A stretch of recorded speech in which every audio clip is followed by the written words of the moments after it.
بسم اللہ الفتاح العلیم۔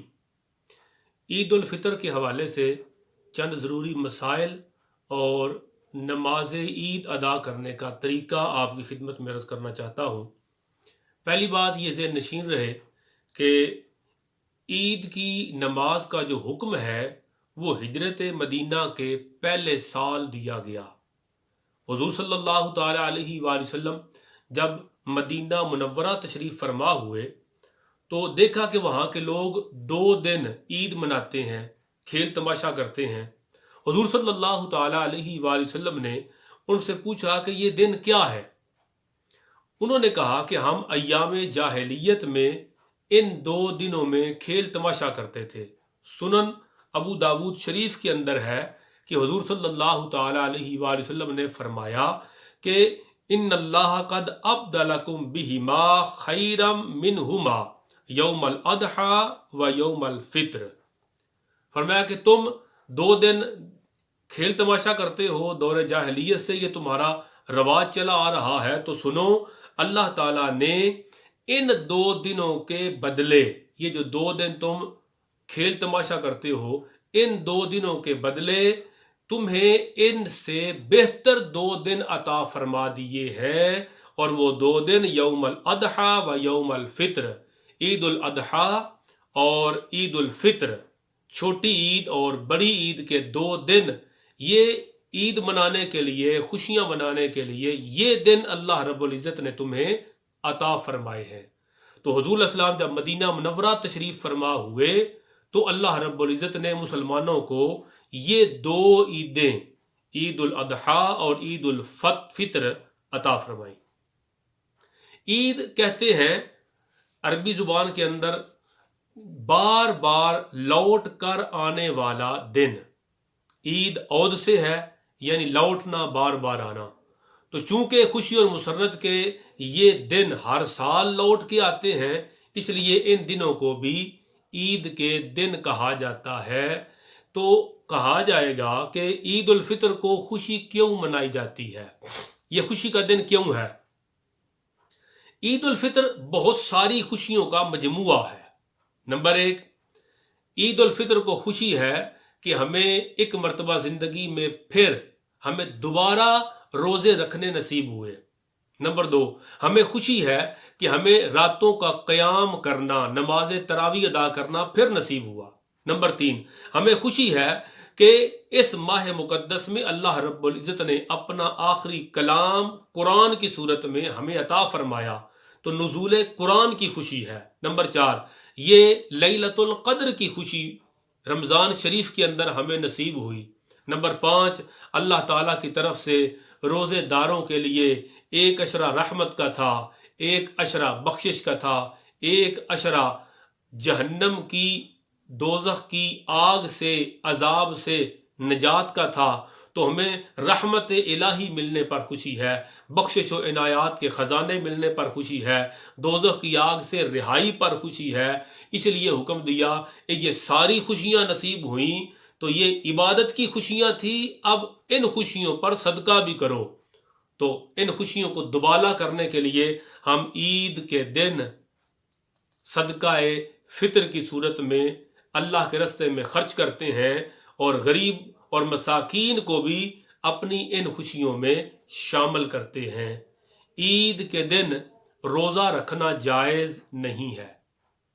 سنن ابو داود شریف کی حدیث پاک، حضرت ابو سعید خدری فرماتے ہیں، نہا رسول اللہ صلی اللہ علیہ وآلہ وسلم عن صیام یومین، یوم الفطر و یوم الاضحی۔ میرے آقا نے 2 دنوں کے روزے رکھنے سے منع کیا، عید الفطر اور عید الاضحی۔ تو عید کے دن روزہ رکھنے سے میرے آقا نے منع کیا۔ عید کے حوالے سے یہ بات بھی ذہن نشین رہے کہ عید کی جو نماز کا وقت ہے وہ سورج طلوع ہونے کے 20 منٹ بعد، اشراق کا ٹائم جو شروع ہوتا ہے، تو اشراق کے ٹائم سے لے کر زوال کے ٹائم سے پہلے پہلے یہ جو ٹائم ہے، یہ ہے عید کی نماز ادا کرنے کا وقت۔ یعنی جب صبح سورج طلوع ہوتا ہے، سورج طلوع ہونے کے 20 منٹ بعد کوئی بھی نماز ادا کر سکتے ہیں، اس سے پہلے نماز نہیں کوئی اور پڑھ سکتے 20 منٹ کے اندر۔ اور اس سے پہلے صرف فجر کی 2 سنتیں اور 2 فرض پڑھ سکتے ہیں۔ تو اشراق کے وقت سے لے کے زوال کا وقت شروع ہونے تک یہ ہے عید کی نماز کا وقت۔ میرے آقا علیہ الصلوۃ والسلام نے حکم دیا کہ اجل الاضحیٰ واخر الفطر وذکر الناس، عید الاضحیٰ کی نماز جلدی ادا کرو کیونکہ قربانیاں کرنی ہیں، اور عید الفطر کی نماز تھوڑی دیر سے ادا کرو اور لوگوں کو واعظ سناؤ، خطاب کرو۔ جب عید کی نماز ادا کی جاتی ہے تو اس میں اذان اور اقامت نہیں پڑھی جاتی، یہ ہمیں بتایا حضرت جابر بن عبداللہ انصاری رضی اللہ تعالی عنہ نے۔ آپ کہتے ہیں، مسلم شریف کی حدیث پاک ہے، فرماتے ہیں کہ میں عید کے دن عید کی نماز میں سرکار کے ساتھ حاضر تھا، آپ نے اذان اور تکبیر، اذان اور اقامت کے بغیر خطبے سے پہلے عید کی نماز پڑھی۔ تو یہ بات ذہن نشین رہے کہ جو عید کی نماز ہے اس کا طریقہ یہ ہے کہ پہلے نماز پڑھتے ہیں 2 رکعت نفل، 2 رکعت نماز عید وہ واجب ہے، نفل نہیں۔ پہلے عید کی نماز پڑھتے ہیں اور پھر خطبے ہوتے ہیں۔ جبکہ جمعۃ المبارک کی جو ہم نماز پڑھتے ہیں اس میں جمعے میں پہلے خطبے پڑھتے ہیں پھر 2 رکعت نماز پڑھتے ہیں، جبکہ عید کی جب نماز ادا کی جاتی ہے تو پہلے 2 رکعت نماز واجب ادا کرتے ہیں، پھر ہم خطبے پڑھتے ہیں، اور آخر میں عرض کروں کہ نماز عید ادا کرنے کا طریقہ کیا ہے۔ یاد رکھیں، عید کی نماز واجب ہے اور اس کا طریقہ وہی ہے جس طرح ہم 2 رکعت نماز پڑھتے ہیں، مثلا فجر کے 2 رکعت پڑھتے ہیں، بالکل اسی طریقے سے یہ بھی 2 رکعت ادا کیے جائیں گے۔ صرف ان 2 رکعات کے اندر، عید کی 2 رکعات کے اندر 6 تکبیریں زائد اللہ اکبر، یہ تکبیر ہوتی ہے، 6 مرتبہ زائد اللہ اکبر کہنا ہوتا ہے۔ تو وہ اکثر لوگ بھول جاتے ہیں کہ وہ 6 مرتبہ اللہ اکبر یعنی تکبیر کب کہنی ہے۔ تو بڑے سادہ طریقے سے آپ کو بتا دیتا ہوں، زندگی میں کبھی نہیں بھولے گا کہ عید کی نماز میں یہ 6 زائد تکبیریں کب کہنی ہیں۔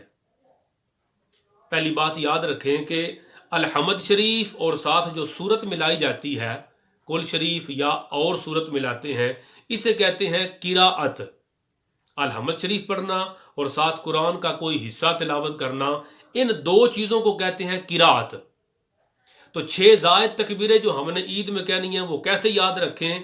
پہلی رکعت میں 3 مرتبہ تکبیریں کہنی ہیں، وہ آپ نے کہنی ہے قراءت سے پہلے، الحمد شریف سے پہلے 3 مرتبہ اللہ اکبر کہیں گے، تکبیریں کہیں گے، اور دوسری رکعت میں قراءت الحمد شریف اور سورت کے بعد 3 زائد تکبیریں کہیں گے۔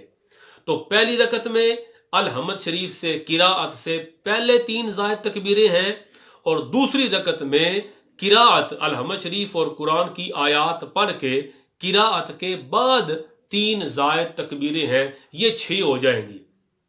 ہم اللہ اکبر کہتے ہیں، پھر ثنا پڑھتے ہیں، ثنا پڑھ کے تو 3 مرتبہ کہتے ہیں اللہ اکبر، ہاتھ اٹھائے، ہاتھ کھلے چھوڑ دیے، پھر اللہ اکبر، ہاتھ کھلے چھوڑ دیے، پھر اللہ اکبر کہہ کے تیسری مرتبہ ہاتھ باندھ لیں گے پہلی رکعت میں۔